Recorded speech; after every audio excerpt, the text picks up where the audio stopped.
नमस्कार।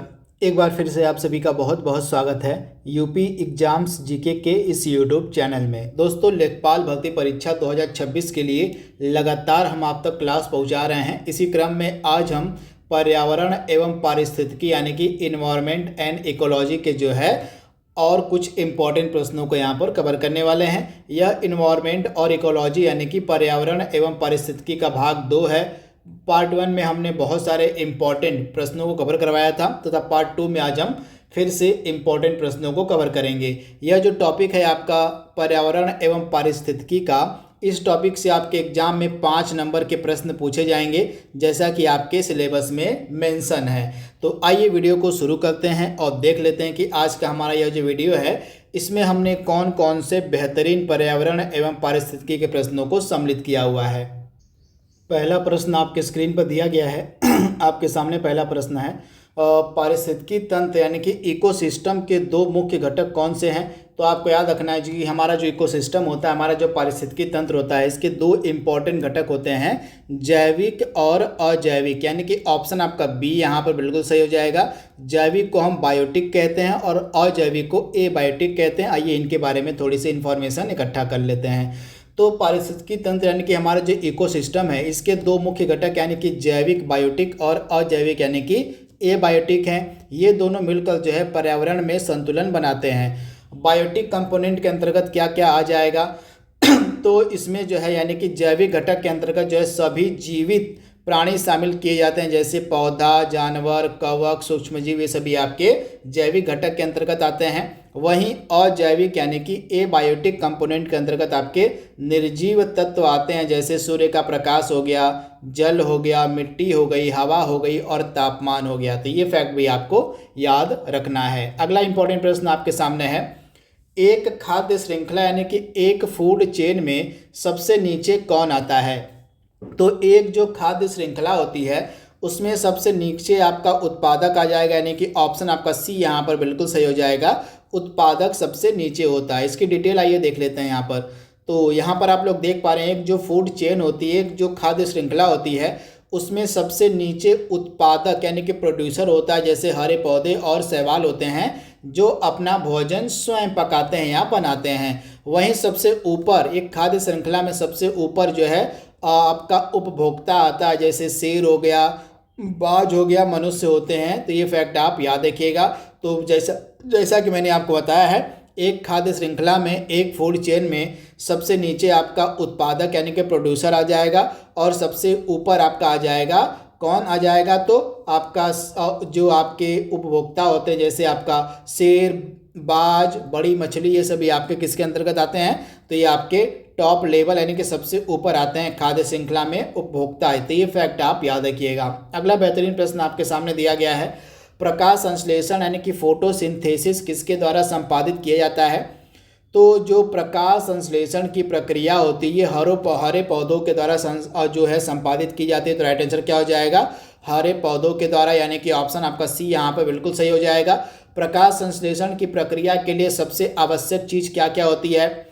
सबसे आवश्यक आपका होता है कार्बन डाइऑक्साइड की उपस्थिति अनिवार्य है, पानी अनिवार्य है, सूर्य का प्रकाश अनिवार्य है, सनलाइट अनिवार्य है, इसके अलावा क्लोरोफिल अनिवार्य है, क्लोरोफिल यानी कि पर्णहरित, यानी कि इन सभी चीज़ों की आवश्यकता होती है प्रकाश संश्लेषण की प्रक्रिया के लिए। तो ये फैक्ट आप याद रखिएगा। अगर आपसे एग्जाम में पूछ ले कि प्रकाश संश्लेषण की प्रक्रिया के लिए क्या क्या आवश्यक होता है, तो आप याद रखिएगा।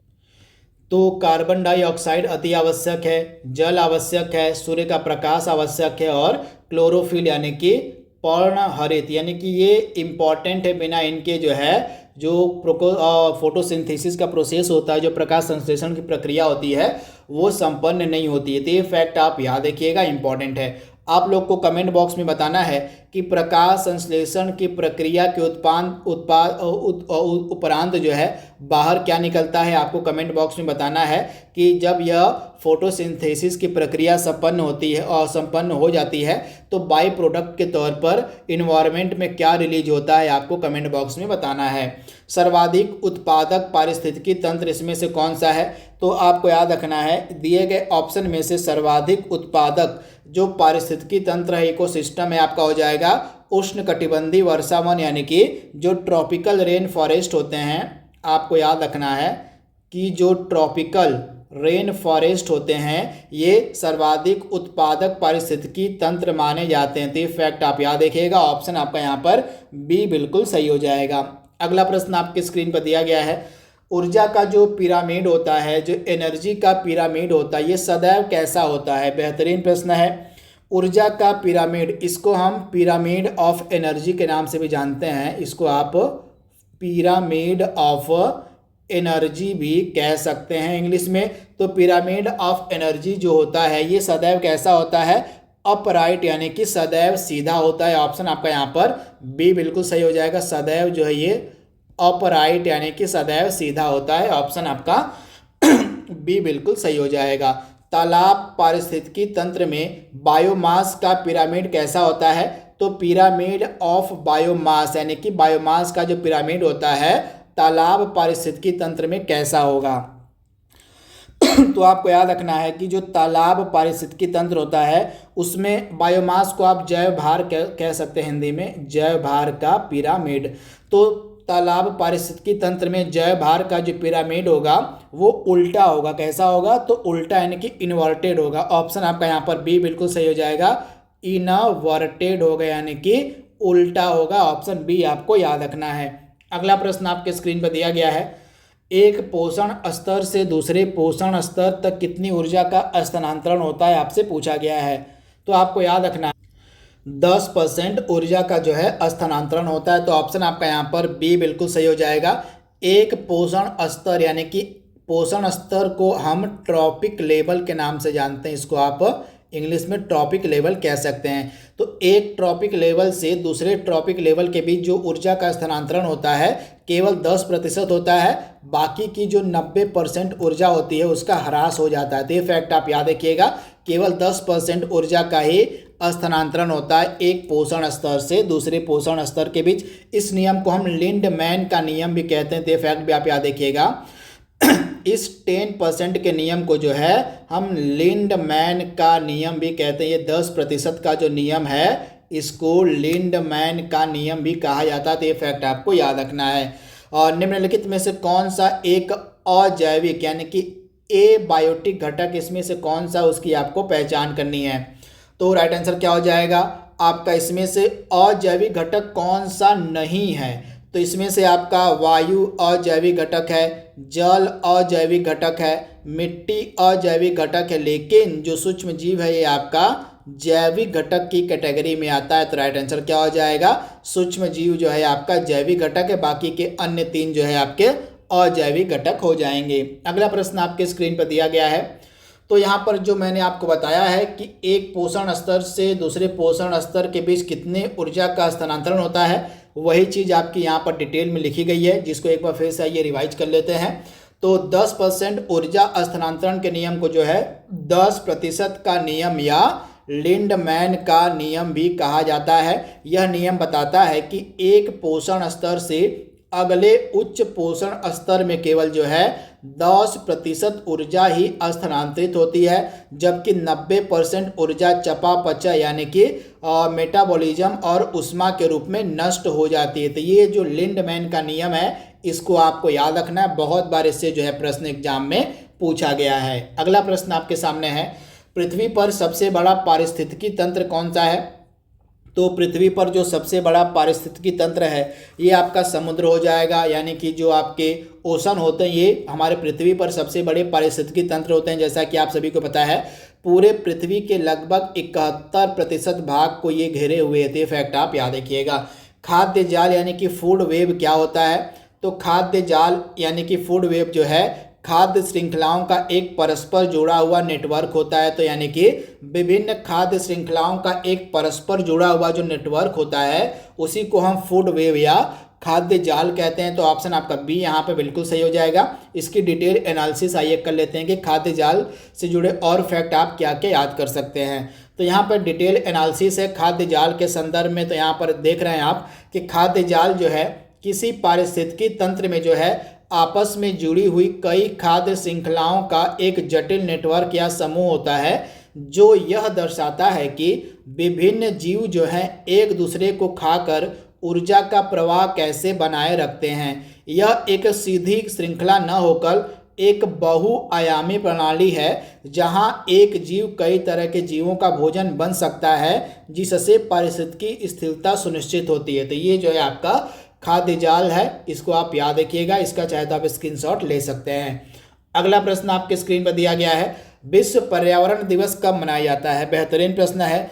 तो विश्व पर्यावरण दिवस यानी कि वर्ल्ड इन्वायरमेंट डे प्रत्येक वर्ष आपका 5 जून को मनाया जाता है। पहली बार 5 जून 1973 को आधिकारिक रूप से 5 जून 1973 को जो है पहली बार यह दिवस मनाया गया था, विश्व पर्यावरण दिवस। तो ये फैक्ट आप याद रखिएगा। वहीं 2025 की अगर हम बात करें तो 2025 में जो विश्व पर्यावरण दिवस मनाया गया है, इसकी थीम अगर आपसे एग्जाम में पूछ ले तो आपको याद रखना, beat plastic pollution. Beat plastic pollution जो है इसकी थीम है 2025 के विश्व पर्यावरण दिवस की। तो ये फैक्ट आपको याद रखना है। 22 अप्रैल को आपका पृथ्वी दिवस मनाया जाता है। 16 सितंबर को आपका ओजोन दिवस मनाया जाता है। तो ये फैक्ट भी आपको ध्यान में रखना है। ओजोन परत मुख्य रूप से किस मंडल में पाई जाती है। तो ओजोन परत जो है आपकी मुख्य रूप से समताप मंडल यानी कि स्ट्रेटोस्फेयर में देखने को मिल जाएगी। तो ऑप्शन आपका यहाँ पर बी बिल्कुल सही हो जाएगा। अगला प्रश्न आपके सामने है, अम्ल वर्षा यानी कि एसिड रेन किन गैसों के कारण होती है। अम्ल वर्षा किन गैसों के कारण होती है। तो आप याद रखिएगा, सल्फर डाइऑक्साइड और नाइट्रोजन ऑक्साइड, यानी कि ऑप्शन आपका यहाँ पर बी बिल्कुल सही हो जाएगा। सल्फर डाइऑक्साइड और नाइट्रोजन डाइऑक्साइड जो गैसें होती हैं मुख्य रूप से अम्ल वर्षा यानी कि एसिड रेन के लिए जिम्मेदार होती हैं। ये जो प्रदूषक गैसें होती हैं सल्फर डाइऑक्साइड और नाइट्रोजन ऑक्साइड, जैसे ही हमारे इन्वायरमेंट में जैसे बिजली संयंत्र हो गए, कारखाने हो गए, वाहनों से निकले वायुमंडल में जो पानी होता है ऑक्सीजन के साथ अभिक्रिया करती हैं, तो ये अभिक्रिया करके यानी कि वायुमंडल में पानी ऑक्सीजन के साथ ये जो गैसें अभिक्रिया करती हैं, अभिक्रिया करने के बाद जो है ये सल्फ्यूरिक और नाइट्रिक अम्ल बनाती हैं, जो कि वर्षा के रूप में नीचे गिरते हैं। इसी को जो है हम अम्ल वर्षा कहते हैं। तो ये फैक्ट आप याद रखिएगा। ये जो सल्फर डाइऑक्साइड और नाइट्रोजन ऑक्साइड गैसें हैं, ये हमारे इन्वायरमेंट में जल और ऑक्सीजन के साथ अभिक्रिया करके सल्फ्यूरिक और नाइट्रिक अम्ल बनाते हैं, जिनको हम अम्ल वर्षा के रूप में जानते हैं। तो फैक्ट आपको याद रखना है। ग्रीन हाउस प्रभाव के लिए मुख्य रूप से उत्तरदायी गैस कौन सी है। ग्रीन हाउस प्रभाव के लिए मुख्य रूप से उत्तरदायी गैस यानी कि सबसे ज़्यादा उत्तरदायी गैस मानी जाती है ग्लोबल वार्मिंग यानी कि ग्रीन हाउस प्रभाव के लिए, वो है कार्बन डाइऑक्साइड, यानी कि ऑप्शन आपका बी यहाँ पर बिल्कुल सही हो जाएगा, कार्बन डाइऑक्साइड। इसके अलावा मीथेन भी आपकी ग्रीन हाउस गैस है, ग्लोबल वार्मिंग के लिए जिम्मेदार है। इसके अलावा नाइट्रस ऑक्साइड भी एक ग्लोबल वार्मिंग यानी कि ग्रीन हाउस गैस है। इसके अलावा H2O यानी कि जलवाष्प आप याद रखिएगा, जलवाष्प भी आपका एक ग्रीन हाउस गैस की कैटेगरी में आता है। इसको आप याद रखिएगा कौन कौन सी ग्रीन हाउस गैसें हैं। तो कार्बन डाइऑक्साइड हो गई, मीथेन यानी कि CH4 हो गया, N2O यानी कि नाइट्रस ऑक्साइड हो गई, जलवाष्प हो गई। ये इंपॉर्टेंट ग्रीन हाउस गैसें हैं तथा इनमें से सबसे अधिक यानी कि मुख्य रूप से ग्रीन हाउस गैस कौन सी है जो उत्तरदायी मानी जाती है ग्लोबल वार्मिंग के लिए, तो वो हो जाएगी आपकी कार्बन डाइऑक्साइड यानी कि ऑप्शन बी। अगला प्रश्न आपके सामने है, मॉन्ट्रियल प्रोटोकॉल किससे संबंधित है। तो मॉन्ट्रियल प्रोटोकॉल का संबंध हो जाएगा ओजोन परत के संरक्षण से, यानी कि ऑप्शन आपका यहाँ पर बी बिल्कुल सही हो जाएगा। यह जो मॉन्ट्रियल प्रोटोकॉल है और यह कब हस्ताक्षरित किया गया था। तो आप याद रखिएगा, मॉन्ट्रियल प्रोटोकॉल की यहाँ पर बात हो रही है। यह जो मॉन्ट्रियल प्रोटोकॉल है यह 16 सितंबर 1987 को, ये डेट आपको याद रखना है, 16 सितंबर 1987 को जो है हस्ताक्षरित किया गया, 87 को जो हस्ताक्षरित किया गया था। वहीं प्रभावी कब हुआ था, तो 1989 में जो है यह प्रभावी हुआ था। तो ये फैक्ट आप याद रखिएगा, इंपॉर्टेंट है। तथा मॉन्ट्रियल प्रोटोकॉल का जो संबंध है ओजोन परत के संरक्षण से, यानी कि ओजोन परत को बचाने के लिए, ओजोन परत को सुरक्षित करने के लिए जो है इस प्रोटोकॉल को लाया गया था। तो ये फैक्ट आप याद रखिएगा। इस पर हस्ताक्षर किए गए थे 16 सितंबर 1987 को और यह प्रभाव में हुआ था, यानी कि इन्फोर्स हुआ था 1989 में। इसी कारण से प्रत्येक वर्ष 16 सितंबर का जो दिन होता है विश्व ओजोन दिवस के रूप में मनाया जाता है। तो ये फैक्ट आपको याद रखना है। ध्वनि प्रदूषण की माप किस इकाई में की जाती है? तो डेसिबल में, यानी कि ऑप्शन आपका यहाँ पर बी बिल्कुल सही हो जाएगा। डेसिबल में जो है ध्वनि प्रदूषण को मापा जाता है। अगला बेहतरीन प्रश्न आपके सामने है, यूट्रोफिकेशन, इसको हम हिंदी में सुपोषण भी कहते हैं, तो आप लोग इसको हिंदी भी याद कर लीजिए। यूट्रोफिकेशन को जो है सुपोषण भी कहा जाता है। तो इसका मुख्य कारण क्या होता है यूट्रोफिकेशन का? तो पोषक तत्व जैसे नाइट्रेट और फॉस्फेट की अधिकता को ही हम क्या कहते हैं? यूट्रोफिकेशन कहते हैं। आइए इसके बारे में थोड़ी सी इन्फॉर्मेशन को भी देख लेते हैं। तो यहाँ पर इंफॉर्मेशन दी गई आपकी यूट्रोफिकेशन यानी कि सुपोषण के बारे में। सुपोषण यानी कि यूट्रोफिकेशन का मेन कारण, मुख्य कारण जो है जल निकायों में पोषक तत्वों विशेष रूप से नाइट्रोजन और फास्फोरस के अत्यधिक मात्रा में जमा होने से होता है। यह मुख्य रूप से जो है कृषि क्षेत्रों से बहकर आने वाले उर्वरक, अनुपचारित जो सीवेज होता है और औद्योगिक कचरे के जो है नदियों और झीलों में मिलने के कारण होता है, जिससे जो है नदियों और झीलों का जो जल होता है वो प्रदूषित होता है। तो ये फैक्ट आप याद रखिएगा। अगला प्रश्न आपके स्क्रीन पर दिया गया है, वायुमंडल की सबसे ठंडी परत कौन सी होती है? तो वायुमंडल की सबसे ठंडी परत आपकी मेसोस्फीयर यानी कि मध्यमंडल होती है, यानी कि ऑप्शन आपका यहाँ पर बी बिल्कुल सही हो जाएगा। मध्यमंडल जो है ये वायुमंडल की सबसे ठंडी, सबसे कोल्डेस्ट जो है आपकी परत मानी जाती है। तो ये फैक्ट आप याद रखिएगा, ऑप्शन बी आपका सही हो जाएगा। अगला प्रश्न है, भारत का पहला राष्ट्रीय उद्यान यानी कि नेशनल पार्क कौन सा है? तो जिम कॉर्बेट राष्ट्रीय उद्यान भारत का पहला राष्ट्रीय उद्यान था, जिसकी स्थापना 1936 में की गई थी। जब यह स्थापित किया गया था तो उस समय इसका नाम हुआ करता था हैली नेशनल पार्क, लेकिन बाद में इसका नाम बदल कर क्या कर दिया गया था? जिम कॉर्बेट राष्ट्रीय उद्यान, जो कि उत्तराखंड में अवस्थित है। तो ये फैक्ट आप याद रखिएगा। और रेड डेटा बुक कौन जारी करता है? तो रेड डेटा बुक जो डेंजर्ड का जो स्पीसीज है पूरे विश्व की, जो खतरनाक यानी कि जो स्पीसीज, जो जनजातियां आपकी, मतलब जो जानवर, जो पेड़ पौधे आपके संकटग्रस्त हैं, संकट में हैं, उनको बचाने के लिए, उनको संरक्षित करने के लिए जो है इस रेड डेटा बुक को जो है जारी किया जाता है। तथा जो रेड डेटा बुक है इसको प्रत्येक वर्ष जारी कौन करता है? तो IUCN यानी कि international union for conservation of nature इसको कहा जाता है। यह मुख्य रूप से जो है इसी के द्वारा IUCN के द्वारा प्रकाशित किया जाता है। और यह एक अंतर्राष्ट्रीय संगठन है जो दुनिया भर के लुप्त प्राय यानी कि इंडेंजर्ड और दुर्लभ पौधे एवं जानवरों की प्रजातियों को रिकॉर्ड करता है। तो ये फैक्ट आप याद रखिएगा। यह जो रेड डेटा बुक होती है यह दुनिया भर में जो लुप्त प्राय होने वाले या हो चुके जानवर हैं, इसके अलावा जो दुर्लभ पौधे और जानवर की प्रजातियां हैं, उनको रिकॉर्ड करता है रेड डेटा बुक। ये फैक्ट आप याद रखिएगा। तथा इसको जारी कौन करता है? International union for conservation of nature, इसका पूरा नाम हो जाएगा।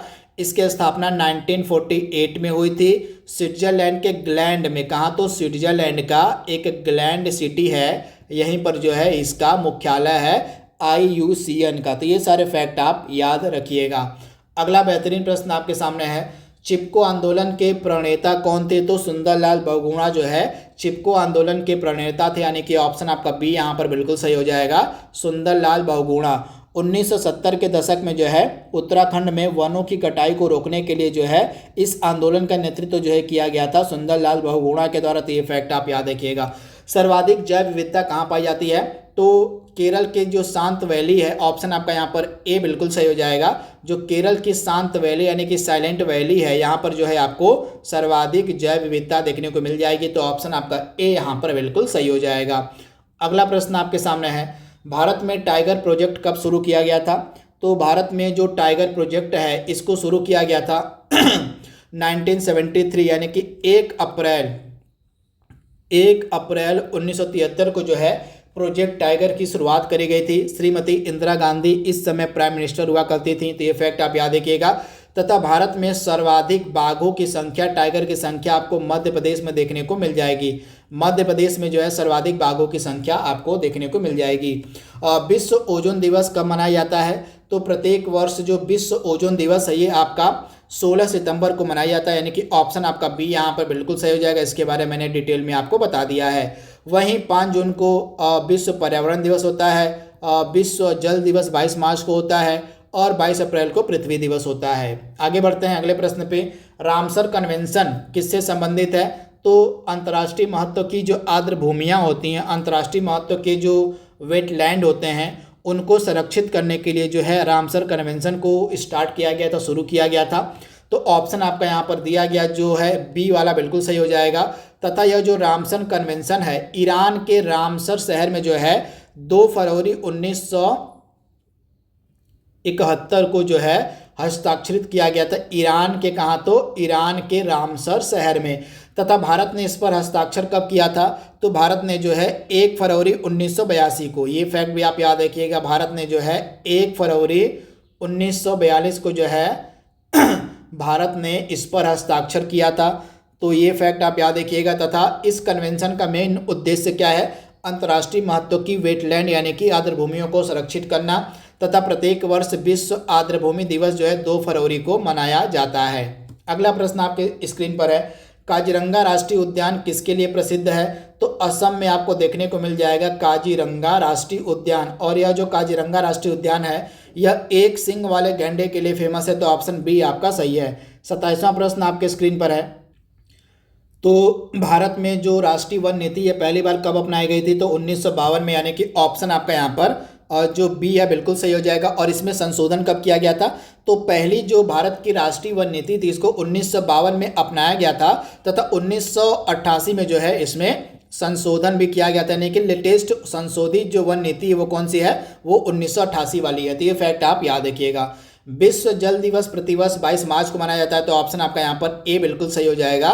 प्रत्येक वर्ष 22 मार्च का जो दिन होता है विश्व जल दिवस के रूप में सेलिब्रेट किया जाता है, मनाया जाता है। आगे बढ़ते हैं अगले प्रश्न पे। वन्य जीव संरक्षण अधिनियम कब पारित किया गया था? तो वन्य जीव संरक्षण अधिनियम आपका पारित किया गया था 1972 में, यानी कि ऑप्शन आपका यहाँ पर जो दिया गया ए वाला है बिल्कुल सही हो जाएगा। ऑप्शन ए यानी कि 1972 में। इसके अलावा पर्यावरण संरक्षण अधिनियम कब पारित किया गया था? तो पर्यावरण संरक्षण अधिनियम 1986 में पारित किया गया था। ऑप्शन आपका यहाँ पर बी बिल्कुल सही हो जाएगा। पर्यावरण संरक्षण अधिनियम को हम छाता विधान या अम्ब्रेला एक्ट के नाम से भी जानते हैं। इसके अलावा और कौन कौन से पर्यावरण से जुड़े संरक्षण अधिनियम है जो आपसे एग्जाम में पूछे जाएंगे?